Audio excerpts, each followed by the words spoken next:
we can argue all day long about, is a person going to be more accepting if you can answer their problem faster, or if you can build a relationship with them before you answer that problem. But the fact is that we don't, if it's AI, and again, this is a huge problem. If it's AI, or if it's, I don't really care about what you're going through right now, I'm just here because I'm being graded on, my KPI is how fast can I get you through the system, then those customers are going through the system feeling as if they don't care, they didn't listen to me, and they didn't really solve my problem anyway. And man, that support person had no idea what they're doing. All they're doing is reading a manual, right? Like, all of those things go through our head. Hello and welcome back to Leading with Integrity, the podcast for first-time leaders, managers, and founders. My guest today is the excellent Mr. Chris Hood. His bio describes him as an author, a thought leader, and a digital strategist with more than 35 years' experience in online business and tech development. However, as you will very soon discover, listener, that short phrase doesn't really do justice to the man, nor his career and his stories. It's fair to say, I think, that Chris has had a pretty incredible career so far, from retail to film and TV, then to Google and big tech, before finally landing where he is now, starting up his own video games studio.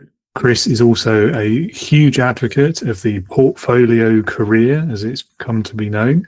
So in addition to running his own business, he's also written a book, guested on numerous podcasts and speaking opportunities, and is passionate in all of these things about keeping a customer focus, getting the most from technology, and ensuring that your leadership is impactful and effective. I had a great time recording this conversation with him a couple of months ago, and there is so much to be gained from listening to Chris's experience and his stories. And if you are a bit of a film buff, or if you like video games, you're going to find loads of stuff in here that's entertaining, enjoyable, and helpful as well.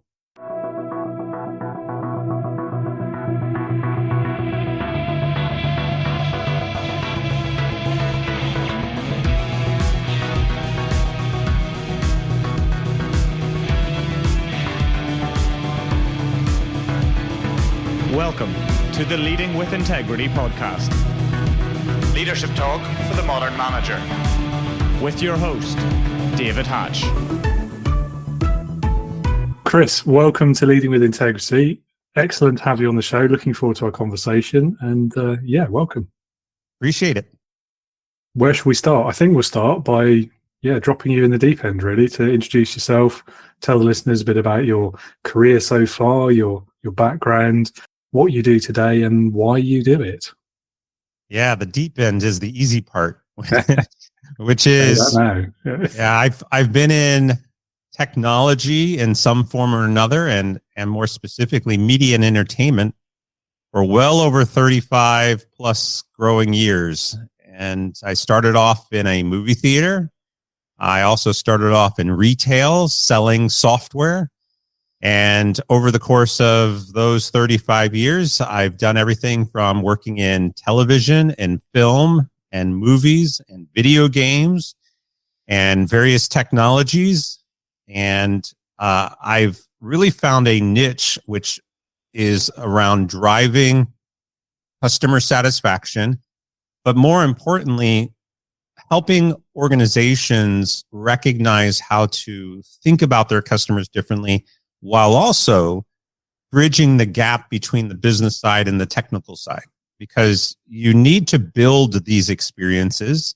And so you have to be able to communicate why it's important to software developers and technologists, while at the same time helping the business leaders understand the power of that technology and how to incorporate it properly, all in service to your customers.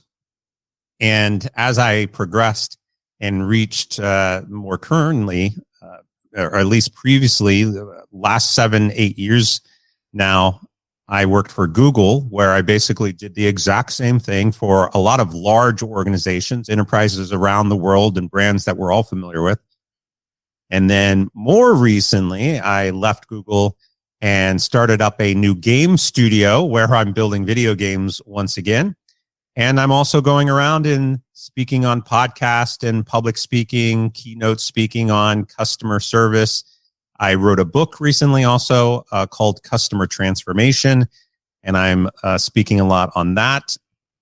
And yeah, and playing games, so doing a lot of interesting things, keeping myself busy. Oh, and I also teach. So teaching online, various business and technology courses. So yeah, staying busy, but all of it is relevant to me and all of it is fun and really enjoying it. Wow. Okay. Yeah, I was going to say, so you're keeping yourself out of trouble then. Yeah. Living the dream without the sarcasm as well. Yeah. Yeah. No, doing a lot. I felt, I think a lot of us usually, and I fell into this, I get a job, I enjoy the job, I get very comfortable in that job, and I feel like, well, nothing could possibly ever go wrong. And I'll just keep that job and wake up and go to work and come home and go to bed. But the reality is especially in today's digital age, we are all at risk of potentially either losing the job or something critical happen. We talk about disruption in an industry, but we get disrupted in our personal lives on a regular basis. We never know what's actually going to happen. And I felt like I needed to surround myself with a lot of different things going on, because if one of those things falls through, I have a lot of other things to fall back on. And so whether you want to call it a side hustle or some other thing that you are doing, follow a passion, go write a book, do some art, wrap yourself with stuff and stay busy, because, you just don't know what's going to happen. The way I kind of look at it is right now I have 5 part-time jobs as opposed to 1 full-time job. If I was to lose that 1 full-time job, I'm screwed. But if I was to lose one of my 5 part-time jobs, I've got 4 that I can continue doing, and then I can go find something else I want to do. Yeah, I think particularly after the last few years, I think that is probably a point of view that a lot of people will share, whereas a few years before that, it was probably quite a strange point of view. I mean, it's that cliche, isn't it, of putting all your eggs in one basket? Yeah, I can certainly identify with that as well. I know exactly what you mean. Like you enjoy the work, you like the job, it gets into a habit, it gets comfortable, you stop thinking about what if it goes wrong, and then you blink and a decade has gone past. If you're lucky. If you're unlucky, you've lost your job in the meantime. But yeah, I think that's the way forward in the future of work, isn't it? Is the buzz phrase. I feel like that's the way the majority are going to be going, to be honest. Well, and especially if we think about remote work, which there's a lot of people who are advocates of working remotely. Well, and if I'm working remotely and I don't have to necessarily travel between job locations, and I can have 5 jobs at the comfort of my desk, then yeah. And I think a lot of companies are starting to also embrace some of these ideas. For example, there's a lot of this practice of fractional executive work, where I can get hired as a chief marketing officer, but only for 20 hours a week. They don't need me for 40 hours a week. It saves them money. They have a expert that can come in and immediately contribute. They don't have to worry about onboarding. They don't have to worry about things like benefits.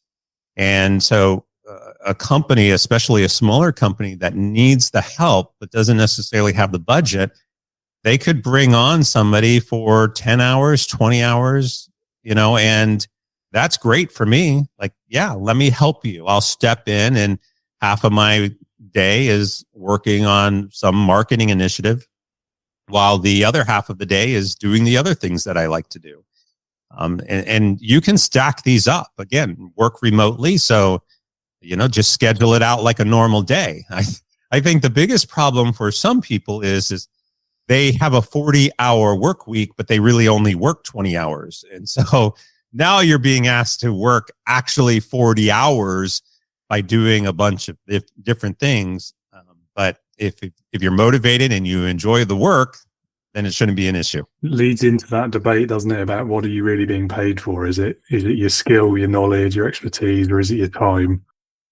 And I do feel like, particularly as you get later in your career and you've got more expertise and knowledge behind you, yeah, okay, you could do that 20 hours of work in 5 hours, 10 hours, but you should still get paid for the full 20, because if you didn't have the however many years of experience, you wouldn't be able to do that. So either way, it's about being paid for value, I think. Anyway, I'm probably biased. No, I agree. I mean, you're also making yourself available for meetings, or if somebody has a question, so just thinking about it, like, 20 hours, you need me to do something. Well, yeah, I can crank that out really quickly, but I'm also available if you need to have a meeting, to talk, to ask me questions, to, consult, whatever it is. And so in some cases, there's even teams. So, if you're brought in at a C-level position, you potentially have a team of, 5-10 people, and they all have questions and they're all reaching out to you. But again, you have that expertise and experience, so you can handle that, facilitate that probably a lot easier than if they were to bring somebody new in. Yes. So, I mean, the fractional piece, I think, is interesting in the context of leadership. I think there's some roles where I don't know, maybe it's old-fashioned of me, but I feel like that probably wouldn't work. At the very least, it's going to be quite difficult. And I mean, I've seen it work really well, but I've also seen it work terribly, where there was someone who needed to be in a full-time leadership position, really, because they were managing full-time people, but they were only there for a few hours a day or a few days a week. And that very quickly gets out of hand, doesn't it? So maybe it's in the way you do it. I don't know. What do you think? No, I totally agree. I mean, but the flip side is you've got people who are in leadership roles who are supposed to be working 40 hours a week and aren't there for their employees as it is. So, that's a fair point. There are both sides to that. But no, I do think it's on a case-by-case basis. And I do think that there are certain roles that should be available, full-time. And then again, depending upon what type of business you are, whether you do have remote work or if you have in-person or a location, there's probably roles that should be in the office on a full-time basis, to be available. But all of that stuff is really to be determined based on the individual needs of the business and the individual needs of each role, and what the team size is and what the expectations are, and, and all of that kind of stuff. So, things like customer support. Well, if you have a 24/7 customer support, then obviously you have somebody who's around and available to handle that support. But say you have an engineer, you don't necessarily need the engineers to be readily available 24/7 or even full time. They can be available. And we see that a lot in technology companies that have a remote policy with a 24/7 schedule, but you have potentially one developer, say on the East Coast of the United States, then one developer in the UK, and then one developer, over in, Ukraine, and then another developer back on the Pacific Coast. And so as the globe turns, you've got somebody who hands off that work. And, so you have people at different time schedules to support continuous development. And that changes the picture as well. So a lot of this really just boils down to what is the individual goal of the organization, and then figure out what works best for you. Yeah, absolutely. I really love that idea. It's leveraging the real power of remote work, isn't it? And I mean, just having like that 24/7 presence, just leveraging time zones. I mean, why isn't everyone doing that? Hey, I don't know. There's lots of things that people say, why isn't everybody doing that? And I said, I don't know. It sounds pretty straightforward to me, but yeah, that's business. Yeah, I guess it's the admin overhead, maybe. I don't know. But yeah, it's an interesting one. So going back to your career history again, we're going to talk about video games because I'm a video game fan myself. But Working in film and TV as well, did you work on anything that we might have heard of, or you're not allowed to say? Yeah, I mean, I did some marketing work on films like Jurassic Park, Apollo 13, Wyatt Earp. I did television for shows like American Idol and The X Factor, the show 24, Gotham, Glee. Yeah, I've done a lot of different things. Very cool. And that was just the G's, wasn't it? Yeah. Yeah. Yeah. Oh, okay, cool. Yeah. I mean, what's your fondest memory from your time in that industry? Because it's an industry, I think, that has a bit of a back and forth reputation for what it's like to work in. I don't think there's any one fond or bad memory per se. I have a lot of interesting stories, that you could reflect back on and say, well, that was interesting. I'm a big fan of Back to the Future, and Back to the Future was released in 1985, and that was a little before my time. But the location where Back to the Future was filmed, Hill Valley, was actually on the Universal Studios backlot. And if you ever went into Hollywood and went to Universal, for a long time, you could actually take the tram ride around and they would show you the different sets. And so as a kid, or when I definitely got into high school, I used to go to Universal Studios, go around the back lot, sit in the tram because I was a guest, and they would take us through Hill Valley. And I got all excited because I'm like, oh my gosh, like there's the clock tower and there's the, this. And, and I would just sit on the tram and watch it. And then a little later in my career, I was working for a studio, and we were on a break. And so it was on the back lot. So I got out of the studio and took a little walk, and I walked up a set of stairs. And as I walked up the set of stairs, right behind a building, came around the corner, and there I was in Hill Valley from Back to the Future. And there's the tower and everything else. And no one's around, and there's no trams, and it's just me. And I'm just able to walk on the set by myself. And I was like, oh my gosh, I'm like in heaven. Like, this is awesome. And, little things like that. Or there's a lot of stories. I was walking around a set once, and I came around and there was a live shoot. They were actually filming something, and I was watching a scene, and I asked, what's being filmed? And it was Captain America, the very first one. And so, you get these little things that just stick out as fond memories because of, not for anything really specifically, but because, oh, wow, that was cool. Like, I remember when that scene was being shot, or I was a part of that. And I think all of that was really what I took away. You get to a point where you've met too many, we'll call them actors and actresses and stars, and you say, oh, isn't that, yeah, that's, whoever it is. And, those are fun and interesting, but I think always the personal moments of being on a set or being, in a particular place at the right time was more fun to me than, the actual experiences of production or post-production. A couple of follow-up questions. Firstly, when you got yourself on the Back to the Future set, I assume you climbed the clock tower and did the zip line down to the street, right? Yeah. Unfortunately, they didn't have that zip line, but here's another quick story, which was at Universal Studios also during the late 80s, they would have a special effects show. They still have the special effects show at Universal Hollywood, but it's completely different than what it used to be in the 80s and 90s.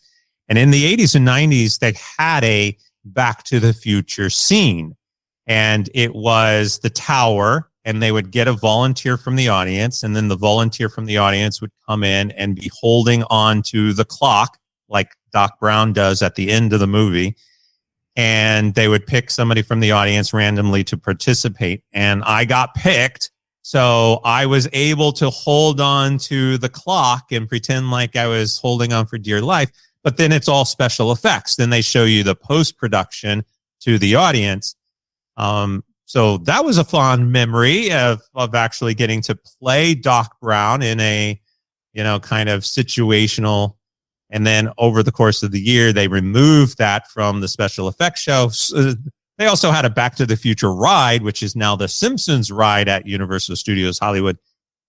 Man, I know a lot of the history of that place. But all of that Back to the Future stuff really isn't there anymore. Oh, that is a shame, but I suppose it's understandable, isn't it? Interesting, though. Very cool. So my second follow-up question was, did you ever become the accidental extra where you just walk around a corner into a film set without realizing? No. Or does that not happen? No, that rarely happens. How film is usually produced is they have guards, really security guards that are sitting on the outskirts of a filming location. And so if something is being shot, they hold traffic. They're like traffic guards. And you can't walk past that during an actual filming sequence. You could then, after the filming sequence, walk through the set. But if they start up the shoot again, you're asked to step aside and pause. So it's very hard, almost impossible to walk onto the middle of a scene unless you were sneaky. So you can't do that. But I have been extras in movies. One movie that I was an extra in was for the movie Hoosiers, which is a basketball movie, one of the greatest basketball movies of all time, shot in Indiana. And I happened to have been in Indiana at the time and, went in for extra shooting. And so that was fun. But yeah, I can't say that I've been in too many things. I've watched a lot of things from behind the camera per se, but have never actually done a lot of work in front of the camera. Oh, that's fair enough. I had to ask though. It makes sense that they put guards there. But feels like it takes the fun out of it. But yeah, but again, if you're in the right spot at the right time, it's really fun to watch.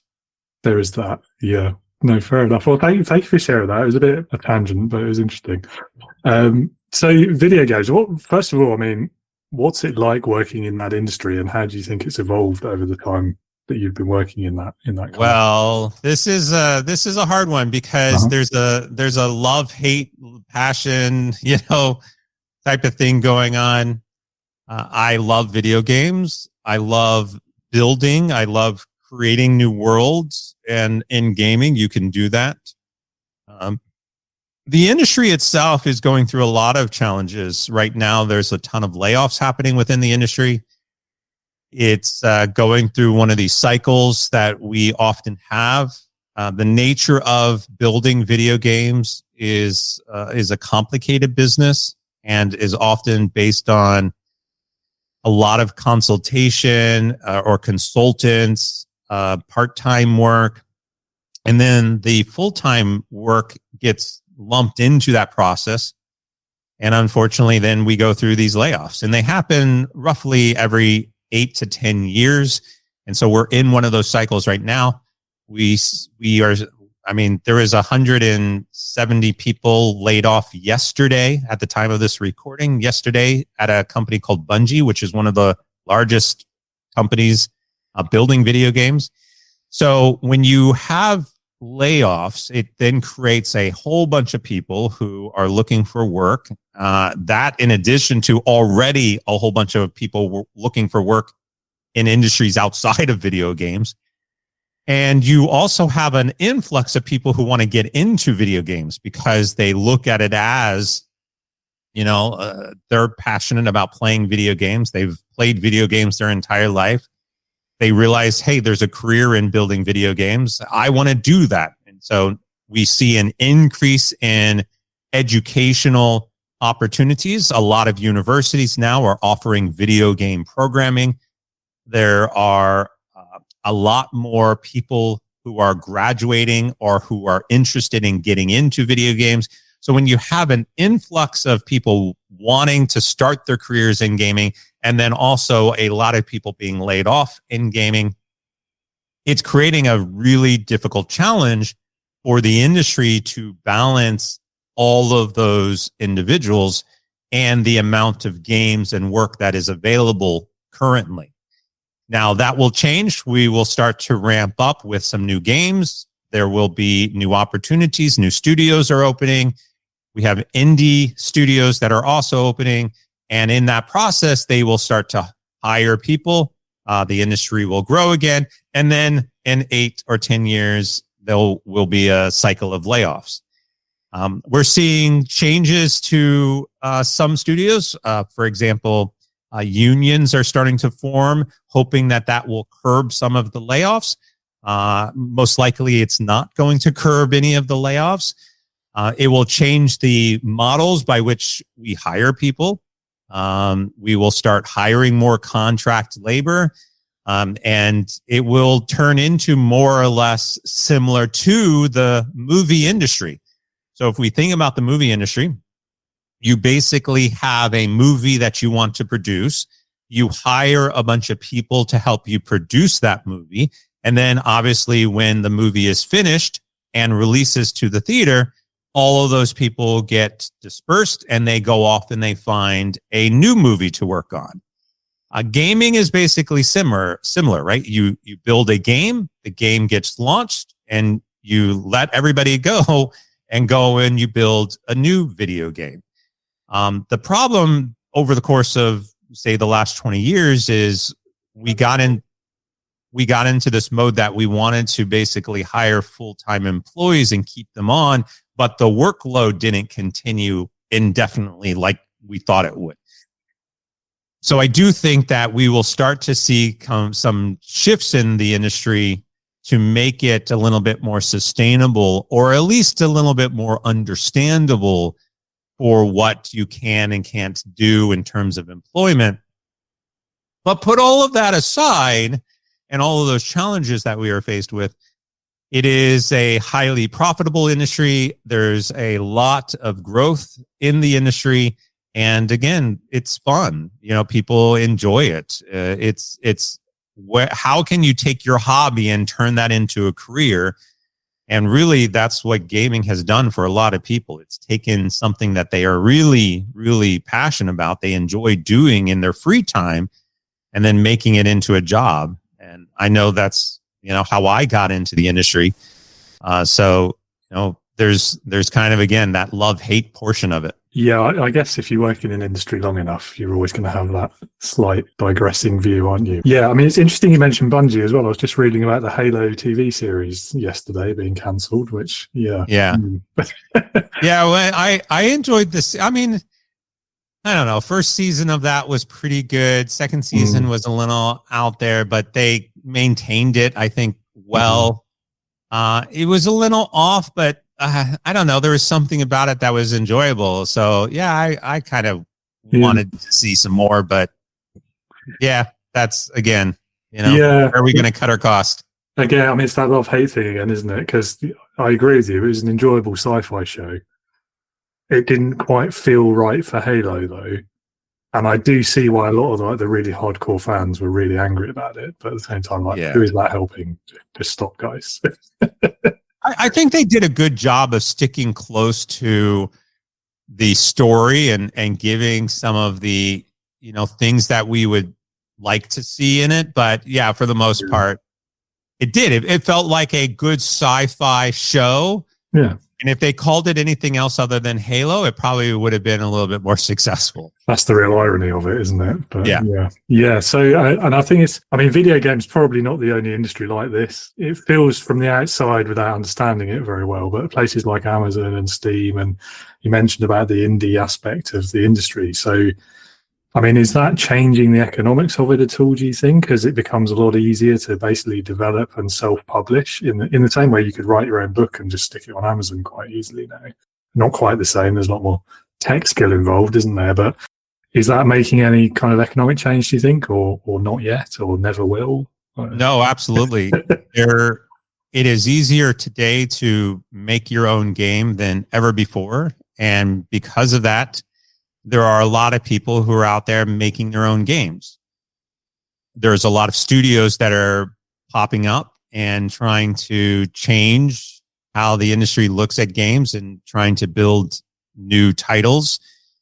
I can't call it a catch-22, but there is a challenge with this process. And it's very similar, I guess you can say, to self-publishing books, because obviously Amazon and other like Ingram, Spark have opened up the world to allowing you to basically write whatever you want to write and publish whatever you want to publish. So now, same thing, we can build games, whatever you want, and publish games, whatever you want. The difference between what we'll call successful and not successful is, I think, the area of challenge. Because anybody can create a game, anybody can write a book and publish a book, doesn't necessarily mean that that is going to be successful. In fact, pretty much close to 90% of the games that are published are not successful. So same thing I would say with books, right? You got millions of books out there now, and most of them no one will ever see. So you get into this kind of thought process of, well, are you writing a book to be successful, or are you writing a book because you want to write a book? Are you building a game because you hope to make millions of dollars, or are you making a game because you just want to make a game, right? And that mindset changes the perspective on the conversation, because there are thousands and thousands of games that are made on a yearly basis, and none of them are successful. But somebody spent the time and effort and energy and passion to build it, and that's great. That you can say, I made a game and here it is, and awesome. But there are a lot of people out there that have the expectations, both in books, because I've talked to them, and in games, that if I build it, it's going to be hugely successful. I'm going to make a lot of money. And when I don't, I get frustrated. Like, this sucks. Why wasn't it successful? And that's because there is the other side of it, the 10%. The 10% of games that are successful are usually being produced with massive budgets, 50, 90, $100 million of budget going into a video game. And you've got massive companies, massive investors, massive teams, right, all pushing money and advertising into these large titles. And the unfortunate problem is that they are basically blocking the opportunities and success for all of the other studios. If you produce a indie game, but you don't have the money to advertise and promote it, do the marketing behind it, then most likely no one's going to see it. And if no one sees it, no one's going to be able to give you money for it, and it can't be successful. And so you have studios and publishers and investors that are basically on some level blocking any opportunity for other games to have the opportunity to be successful. And again, you look at it really no different again than publishing. You have books that are on the New York Times bestsellers list. How often is an independently published book, on that list? And if it is, how much advertising and marketing did they put behind that? So it turns out to be really, again, about money and the right, publishers and the marketing. And gaming is unfortunately no different. A lot of the success, when we think about, the gaming industry as whole, is going to reach something like $800 billion over the course of the next 5 years. Well, that $800 billion in profits, well, that's going to come from the majority of the investments being made into it. And so if you get the investors to participate, then great, you have an opportunity to build a really successful game. But on the flip side, then you also are answering to the investors who might at any point in time say, well, I don't want your company anymore. And then all of a sudden the company folds and you're out of business. You know, it's very hard. If we put into another comparison, if we think about a product like Uber, which came out of nowhere to disrupt an entire industry and is now used almost throughout the entire world. It had very little investment going into it. It built its popularity, and then obviously investors came in, but it was able to self-sustain itself. Like that type of typical startup mentality where you can disrupt an industry and be successful really has not been done in gaming. Maybe one or two examples where it's actually been successful, where a studio didn't need the funding, didn't need investors, came together with a group of people, built something really interesting and different, and then changed how the industry operates. Very seldom has that worked out. But if it can, then I think we get into, really good opportunities for that disruption and younger people who want to get into the industry and all those other things that we've talked about. But those two sides that, I've explained, you've got the 90% that aren't successful and the 10% that are successful. The difference between them really is money. Yeah, I think that's probably the case in most industries, isn't it? Yeah. I mean, as you were talking, I was thinking, well, it's probably the same in Hollywood, isn't it? And the way films are made and podcasting these days, not dissimilar. The coaching industry probably as well, to be fair. Like everyone talks about how that's the big opportunity, but again, it's how much money do you have to throw at the advertising and the marketing and all of that. That's what really makes the difference, I think, unfortunately. Yep. Those people like us, it's lucky we enjoy it. Yeah. Yeah. Do it for fun. Do it because you want to do it. Do it because you want to build a game. Yeah. But if you're sitting there thinking, well, I'm going to change the industry and I'm going to make a lot of money while doing it, most likely you're not. Yeah. I mean, it's always nice to have a goal to aim for, though. But yeah, I think I'll probably agree with you. Yeah. No, absolutely. Have crazy goals. Yeah. I do. I have crazy goals. Uh-huh. If I can make it happen, awesome. It will be a great case study. But until then, I'm just having fun doing it. Yeah, I do think that's the main thing. Definitely. Changing direction slightly again. I'd love to hear your thoughts on this from the customer point of view, because there's a word that we hear quite a lot in a leadership context, and that word is empathy, emotional intelligence, variations on that theme. And we talk a lot, particularly on this podcast, about why that sort of concept is important from a leadership point of view. But from your experience, like what is customer empathy and why is that important? Yeah, well, empathy, not to probably regurgitate the definition, but it's really about understanding how other people think and feel in the moment. We have used phrases like walk a mile in somebody else's shoes, right? So that you understand who they are. And from a customer perspective, it's critical to be able to understand that so that you can build a relationship and loyalty with that customer. So you think about a customer that has had a challenge, they're calling in for support. And instead of just saying, what's the problem and, do this to fix it or whatever your process is, spend some time and actually understand who the individual is. Like, oh my gosh, I'm so sorry that's happening to you right now. Tell me more. I've told people I would much rather you spend an additional minute or 2 minutes actually talking to the individual as opposed to trying to solve their problem. Because the empathy starts with really building that rapport and building, the relationship so that they trust you in solving whatever their problem is. But if you just jump straight to the solution, they feel like, well, you haven't heard me. You aren't listening to me, which is detrimental to any form of relationship or building a sense of loyalty for your brand.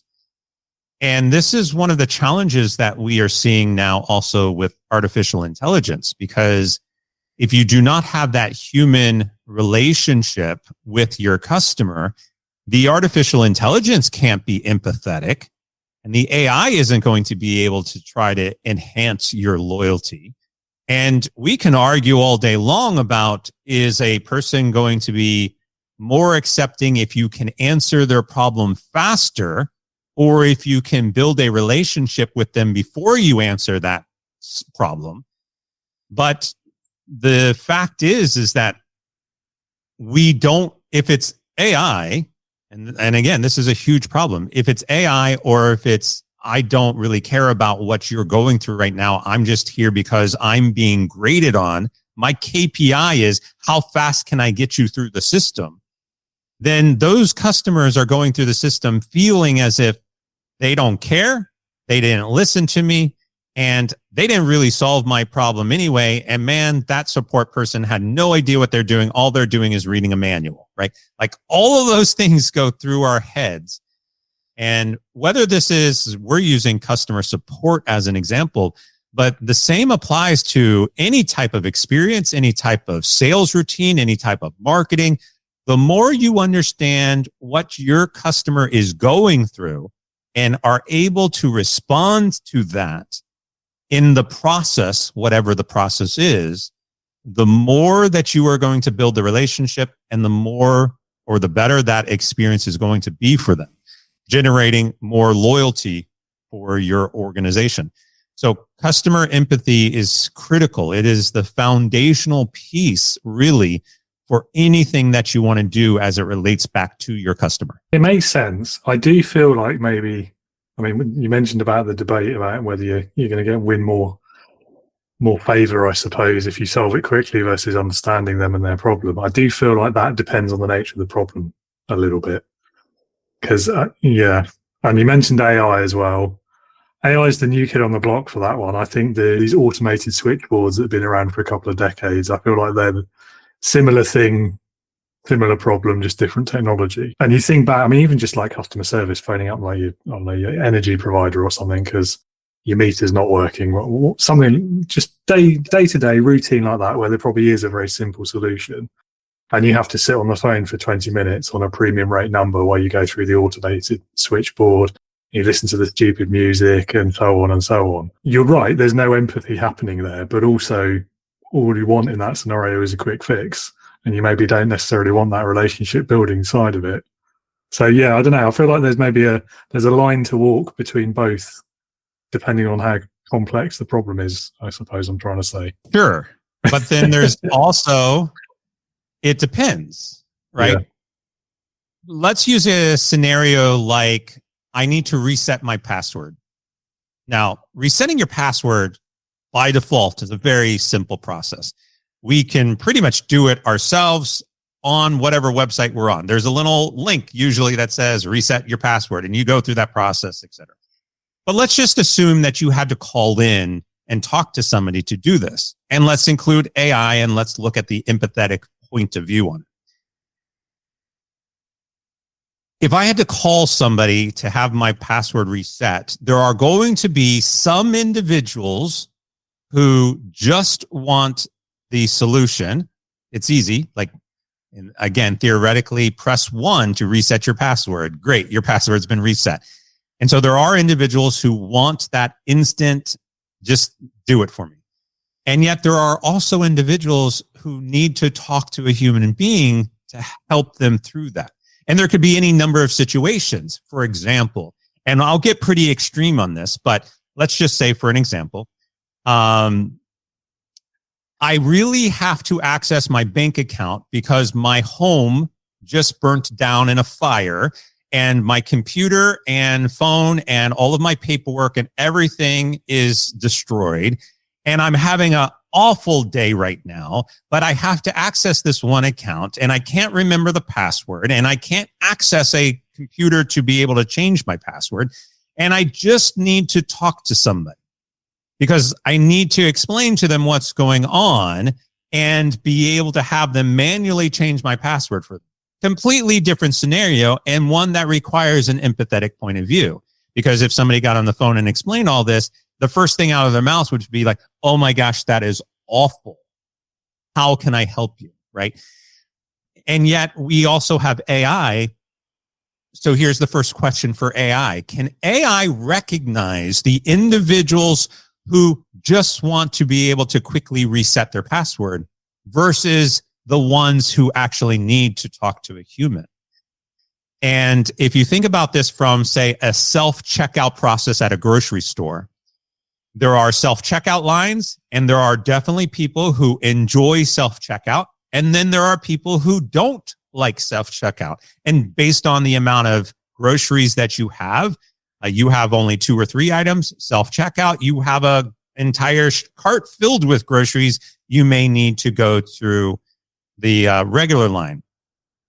And yet we don't have any type of traffic signal at a grocery store that says, oh, you look like a self-checkout person, go over here.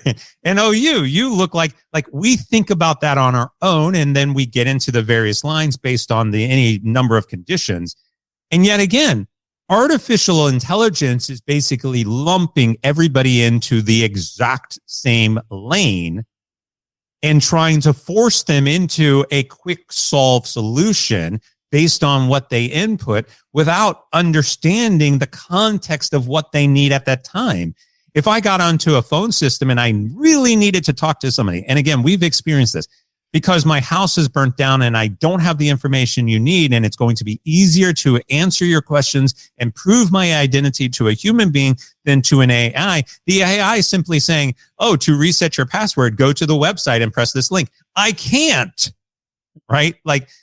So I think hopefully I've provided some, thought process here of that. It depends. It really does depend. And you have to recognize that not everyone wants that fast experience, even for things that you would expect the fast experience for. And not everyone is going to have an empathetic experience where you've got to have that human connection.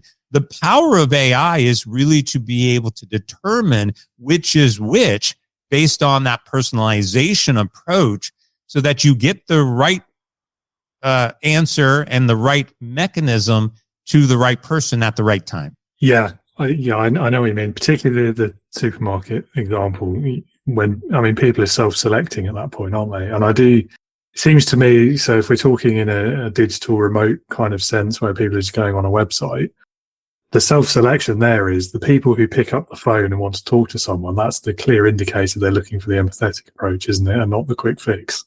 Yeah. So then back to what we're talking about with the automated switchboard, I know why they do it. It's a cost effectiveness thing, isn't it? But the customer there has been lost in that scenario, I think. And it's not just because I hate the automated call centers, okay? I do, but that's not why. Everybody does. Everybody does. That's the crazy thing about it. And so they think, well, okay, the automated systems people hate, so we'll just put it in with AI, and the AI will take care of it all because it will sound like a real person. But we know it's not. We still know. It's like, just get me to a real person. Pound, operator. Yeah, that's it. It doesn't sound like a real person, and it's still just regurgitating the same set of limited options, isn't it? Exactly as you've described. Yeah, I'm with you on that one. You've talked me around. Well, our next question was going to be about AI, but I think we've covered it. So let's move on to some questions about leadership. You've worked in a fair few different industries now, and I would love to hear from all of that career experience so far. What's been the biggest leadership lesson that you've learned from that? Customers are always first. So maintain the fact that customers are always first. And I think this is a challenge for a lot of leaders, because I think leaders get into the mindset of, oh, I've got so many things that I'm responsible for. I've got so many different things going on. Oh, I've got a budget that I have to be worrying about. I've got all these team members. I've got hiring. I've got people, I've got drama in our organization. The culture is crumbling. I've got stakeholders that I have to answer to. But at the end of the day, you have to root yourself in the understanding that your customer has to be first, no matter what. Because simply put, without your customer, all of those other things don't exist anymore. Without a customer, you don't have a business. Without a customer, you don't have employees. Without a customer, you don't have budgets and payrolls and drama. You don't have any of that without a customer first. And so you have to constantly reflect back onto, how do we satisfy the customer? What are we doing on a daily basis within our team, within our organization, to listen to, understand, and deliver to that customer? And if you can do that, then a lot of the other things start to actually pan out, because things like layoffs and employee dissatisfaction all are contributing to the success of the organization. If the organization is successful because you are delivering to your customers, a lot of the other stuff internally actually starts to improve. It's no different than sports. Winning teams are happy and successful in sports. Losing teams are miserable with drama, right? Like, it's natural. The same applies for any business. So focus on what is going to lead you to that success. Everything else in leadership really just boils down to being able to listen to people, being able to understand all the other stuff that everybody else talks about. You know, the empathy in leadership is obviously data, and looking at the data and following the data. Don't use your opinions. Even in a position where you've been in a situation or an industry or a job 30 plus years, and you actually know what you're talking about, like myself, I'll still look at the data. Let's look at what the data tells us, and then let's make an educated decision based on that. I think too often leaders say, I know, let's go do this. Well, I'll tell you, we've seen a lot of examples in the recent years where a leader has made a decision based on their own instincts, and that particular company has crumbled because of poor decisions. And they could have easily been resolved if you just looked at the data and made those decisions, or listened to your customers and made decisions based on the customers. Yeah, look, focus on your customer, look at the data, make decisions, and then everything else, you know, being empathetic and listening and transparency and praising your employees and all that kind of leadership stuff comes after those two. I'm not sure whether I agree with you that the customer has to be absolute first. For me, I think it would be the people as the leader anyway. You don't have people without customers. But you don't have customers without people. No, not necessarily. No. I could build a product by myself and launch it. But you are the people customers in that situation, I would say. But I can satisfy myself. That's an easy one. Yeah, okay, maybe. So there is a culture. Look, to your point, you have a culture of people, and whatever your team size is fine. And as your company scales, it is harder to maintain that culture. But your culture still needs to be focused on delivering to your customer. So if, you know, one argument is, let me look at it, or let me talk about it in a different way. There's a lot of businesses out there that will lose employees. And then what is their next step? Well, we've got to replace this employee. And in some cases, they go to replace those employees and they pick the very first person that interviews for them. Or they just immediately pick somebody, or they pick somebody, you know, they pick somebody that is a reference. Like, do you know anybody? Yeah, I know somebody. Let's bring them in. Oh, you're hired, right? They get desperate to hire somebody because they need to fill that role. What typically happens in that situation is you are introducing a component that disrupts your existing culture. And so if your culture is customer first, and you bring somebody in that doesn't align to that customer first mentality, then you are introducing problems within the culture to be able to deliver successfully. And even if it's not a culture, whatever that culture is. Now, what's interesting is the reverse also happens. There's a lot of people out there that are unemployed and are looking for work.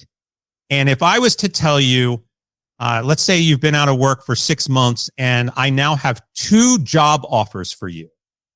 One job offer is at a company that you completely disagree with, you don't align with, you have different ideals, your values are different. And I say, you can have a job here for more money, right? And more benefits, and you can work from home, remote, all, like everything you ever wanted. But idealistically doesn't align at all. And then there's another job where you align perfectly with the ideas and the values and what you want to accomplish in your life. But it pays less and you have to go into the office and everything else. There are a lot of people out there that would take that job and go to work in an environment. We talk all the time about enjoy what you do, be happy at work, all these kind of cliches. And yet there are thousands, millions of people in the world that would take a job at a company that they know that they would regret and they would hate, and they would, every morning they would wake up and be like, I don't want to go into this work. Or their values are not aligned, and they still go and they work at that company. And so you think about these alignment issues with the people at a cultural level, and you have to then figure out, to your point, how do we get those people aligned within the organization? That is the people part of that. But that is also process and policies that are first wrapped around what your goals are. If your goals are, I want to deliver to my customers first, then I go and I hire people who have the same values and alignment. I don't get desperate and I don't go and hire the first person I want that disrupts that organizational flow. I have to go and make sure that it's the right fit. And in doing that, you are managing as a leader that culture, and you still are focused on building a team that is aligned to customer first. I definitely agree with that.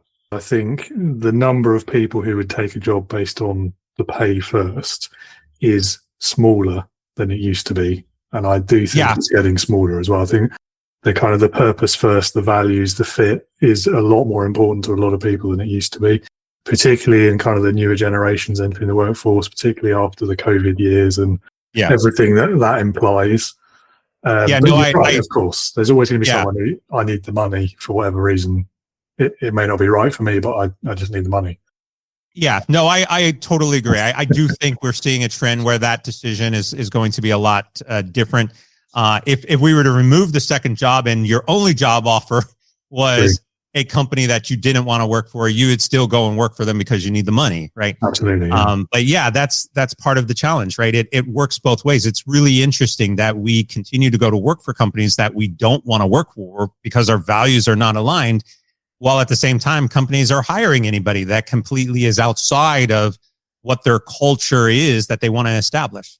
Yeah, it feels like a shared culpability there. Maybe not blame. Blame's the wrong word, but it's both sides, I think, need to meet in the middle and approach it a different way. But we have seen, and I personally have witnessed this, like in an interview where you say, our culture is blah, blah, blah, blah, blah. How do you feel you'll fit in? And what's the response? Well, yeah, this sounds great. That's exactly who I am, because you're saying whatever you can say to get the job.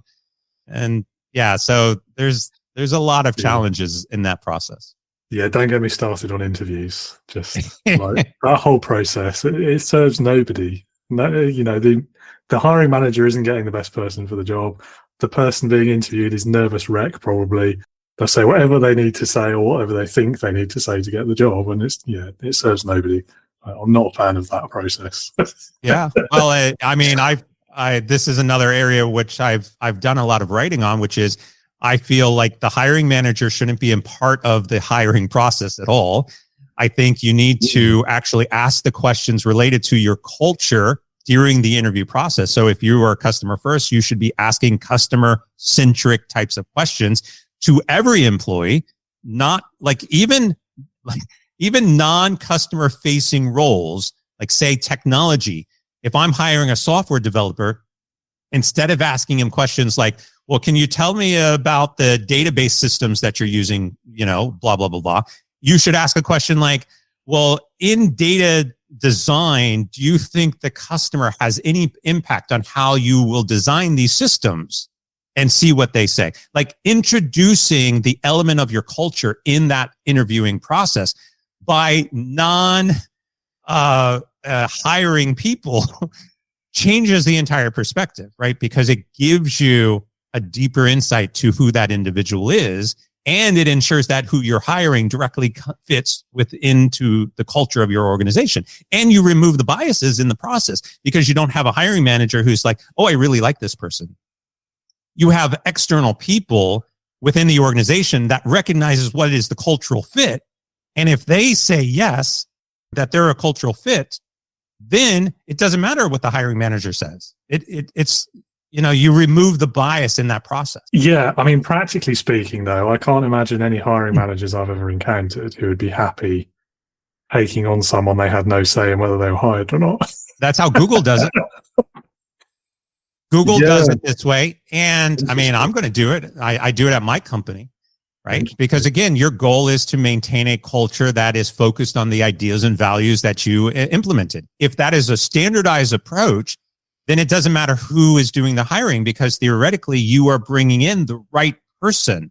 And then the hiring manager should be ecstatic because they didn't have to necessarily go through that process, and they get a great candidate that they don't have to really, train, because they theoretically already fit within the organization. Personality types, values. Again, I think far too often, and I know there's probably a lot of people who are disagreeing with me on these things. Far too often, the hiring manager is the worst person to make a hiring decision, because of the bias that they are going to introduce. Like, oh, I really like this person, I'm going to bring them in. And then 2, 3, 4 weeks later, it's like, oh, they're not a good fit, Yeah, you made that decision though. How do you remove more bias? And we're not just talking about like DEI types of bias. We're just talking about purely, self-serving bias. Like, I don't want to hire this person because they're smarter than me, and that might disrupt my organization. Like, I personally, my job is at risk. My ego is involved in this process, right? All of those factors happen when the hiring manager is involved with the hiring process. You're not wrong. You're not wrong about that. I'm not wrong.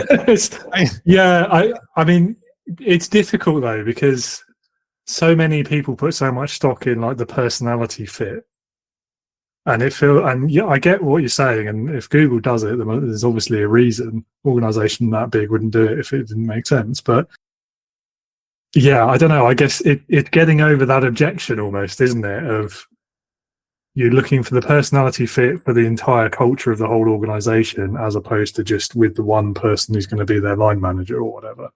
And I think that is a big mindset shift. Here's Google. Google has 5 different interview processes, and 5 different people perform those interviews.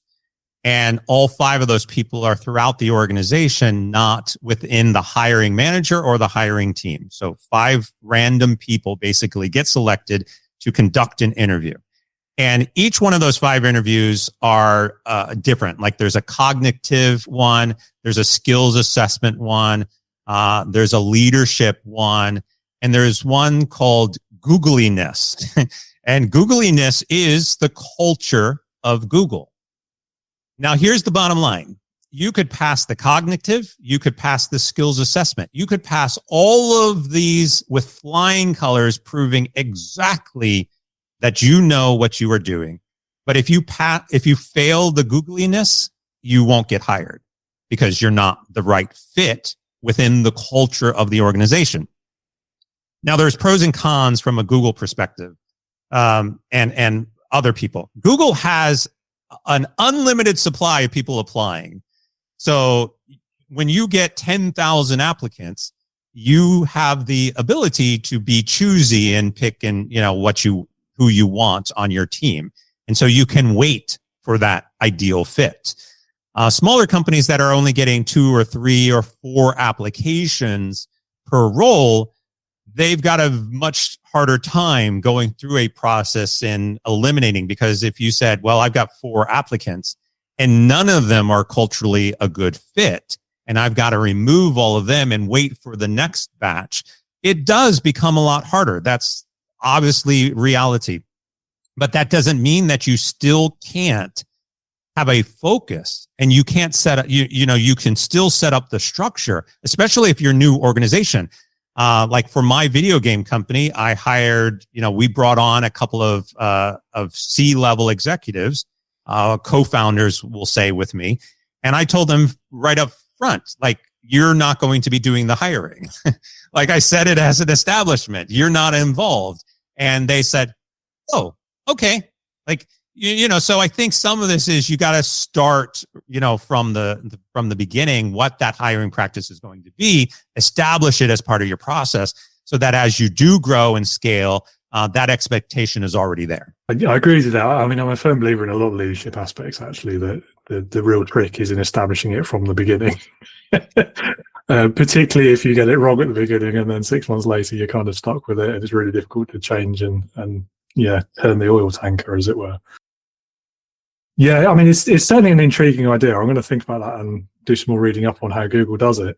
I mean, another idea that I heard recently that I really like is just, aside from like a really like basic sort of filtering type interview, like whatever the minimum sort of questions that everyone has to answer are, get rid of the interview entirely and have a working interview. So they'll come in and do a week's paid work with the team that they would be joining.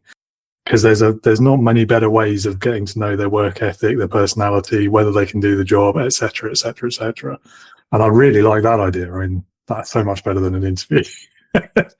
Yeah, no, I think there's some value in that. Actually, I'm aware of a company that does temp to hire contracts, and they recently brought somebody in on a temp basis, and within the first week, they realized, like, no, this person is not a good fit because of work ethic and process and a lot of other factors. Don't need to get into it, but yeah, very quickly after the first week, they're like, yeah, this person is not going to be a good fit for us. So yeah, I think there is some value in bringing somebody in, paying them for their time, and seeing how they fit into the overall organization. Yeah, the paying them for their time bit is crucial. I think everyone's over the unpaid internship. Yeah. You can't have unpaid internships. You can't do some magical, like, hey, just do a test for me. Can you develop this entire system for me behind the scenes to see if you are capable of doing? Thank you for your time. Yeah. Exposure. Yeah. You've got to pay people for sure. 100%. Yeah. Otherwise, it's basically slave labor, isn't it? Yeah. Yeah. Awesome. No, that's a very interesting discussion. Thank you for that. I've learned something from that, so much appreciated. If you could start your career over again, what's one thing you would do differently? Anytime anybody asks me about time travel, other than Back to the Future, I always say I would buy more .coms. That would be the first thing I would do. But in terms of what I've learned in terms of my career and what I know today versus what back then, I would say the biggest thing is say yes more often. There was a lot of times where I was presented with different types of opportunities, and whether I was fearful that I would be successful in those opportunities, or I didn't think they were the right fit, or any number of reasons that I passed them up, I probably would go back and say yes to almost all of them now. Where I am in my career today, I love, and I could clearly see that if I would have said yes to any number of different things, where I would be in my career today would be in a completely different place. So that's a typical time travel paradox.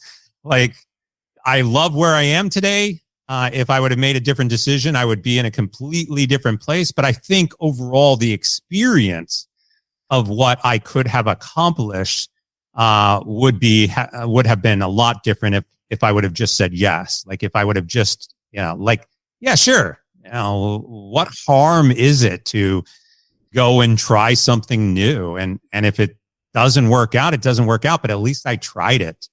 I think more people should definitely take those opportunities and just try it and do it. Yeah, it's the classic conundrum, isn't it? I guess it depends whether you believe in fate or not, and whether it's all predetermined. Because you might have said yes to everything and still ended up in the right place. Who knows? Don't know.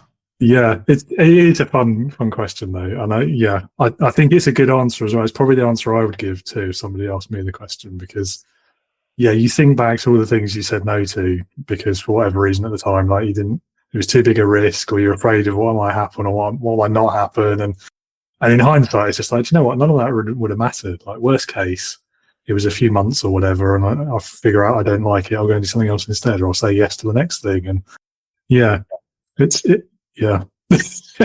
wisdom is what it is. Yeah, I mean, in 1990, I was invited to go for an interview up in Hollywood. And I go up, I enter this building. I have no idea what it is. I've just, a friend said, hey, they're interviewing. Would you, put my name in, whatever. I show up. I'm talking to this guy who's explaining to me, that they are building a new TV show.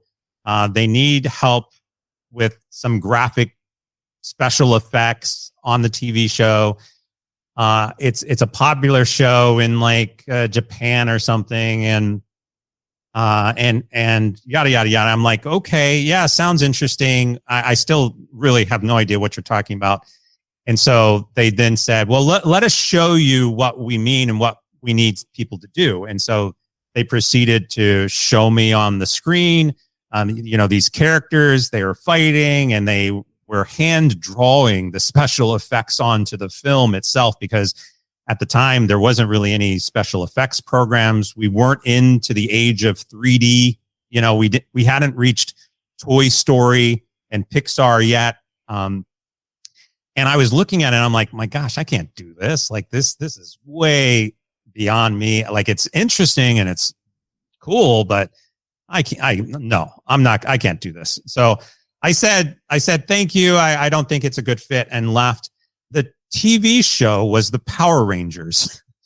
And looking back on it now, I'm like, well, holy man, like maybe I should have done that. And then looking again at like Disney and Pixar and Toy Story, I was doing 3D modeling as a hobby in my basement because it was something fun to do, and never really thought that was going to turn into a career. And there's this entire trajectory that I could have been a part of all of that 3D world back then, but basically looked at, the TV show Power Rangers and just said, I don't think this is for me. What if I said yes? Maybe, lots of things probably would have been different, but no, I don't know. Who knows? All I know is I interviewed for a special effects artist on the Power Rangers and turned it down. Oh, well. Yeah. Oh, well. Yeah. Oh, dear. That's a, cool story. Oh, dear me. Never mind, eh? Leadership heroes. Yeah, so, last question, my favorite question. It's called Leadership Heroes. So if you had to pick one person, and it could be anyone you like, alive or dead, past or present, real or fictitious, who in your opinion would perfectly embody leadership, who would that person be and why? Perfectly embodied leadership. I don't know. There's a lot of fake presidents in movies that are always fun. Like Independence Day is a great U.S. presidential speech. Leadership, I think, creates an interesting dimension to this question. Obviously, there's a lot of variations on this question. I always say that the person in history that I would like to meet the most is Albert Einstein.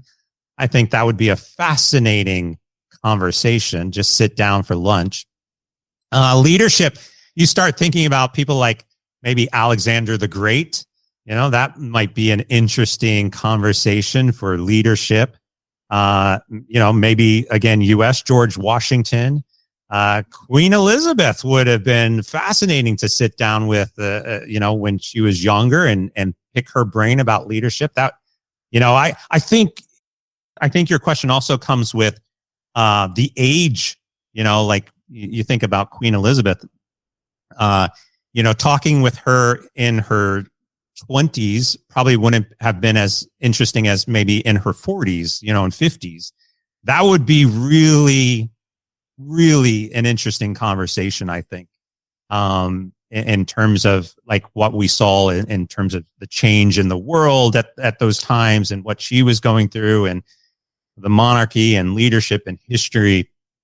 So I think age of an individual, like King Tut might be interesting, but he was definitely younger. Leadership, I think, is the interesting component of that question. because they're when we think about leaders in history, you do tend to have to go back, and look at people, I think, differently to gauge that. But yeah, I still stick with Einstein. Einstein isn't considered a leader. Maybe a leader in his field. We'll take that play on it, and we'll call it a day. Yeah. So interestingly, I think there's only a couple in there that you've listed that nobody's ever picked. One of them is Queen Elizabeth II. The other is King Tut. I'm not sure about him. I think his life was too short. Yeah. That's why when I was thinking about the age, I'm like, and maybe. Also, he's so far back in history. Like, how would we even know? But yeah, it's interesting. Einstein, though, has been picked once before, I think, but he's a great choice if we're talking about kind of the moral leadership and leadership by example. If you think about it, and it was leadership, I think, not just in his field, but generally. That whole thing, the debate after the bomb was dropped and the further development of nuclear weapons, all of that, and his role in that, which has come to light a lot more than it was previously, thanks to the film Oppenheimer recently. But I do think he took a stand on a moral basis and a leading role in taking that stand against the majority of his colleagues who were all for it because science. And he was one of the few who was saying, well, look, just because we can doesn't mean we should. Yeah. I think he's a great example of a leader, actually. So great choice. Yeah.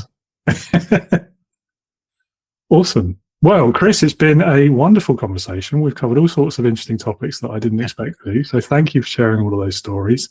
Thank you for being so generous with your time. And last thing I'll ask you, if anyone wants to know more about you, perhaps get in touch or apply to work at your video game company, where can they go to learn more? Yeah, the easiest place is on my website, chrishood.com, CHRISHOOD.com. And there you can find my blog and ways to reach out, all my social media profiles if you want to get in touch. Everything is right there, chrishood.com. Lovely. And I'll pop some of those links in the episode description as well so people can find it easily. And that's it. That's more than we've got time for, really. So, thanks again, Chris. It's been great. Have an awesome rest of your day. Appreciate it so much. Well, thank you again to Chris for a wonderful discussion today. Loved those stories about Back to the Future and the set and the tours and even walking into the set of Captain America by mistake as well. Great stories and some excellent thoughts there on leadership and business too that I'm sure listener or viewer, if you're with us on YouTube, I'm sure you will find those useful. If you would like to learn more about Chris, then do please click on those links in the description. Visit his website, his socials, learn more about him, get in touch if you like. And while you're in the notes there, looking for links about Chris, do also pay a visit to my links as well. So you can reach out to me on LinkedIn.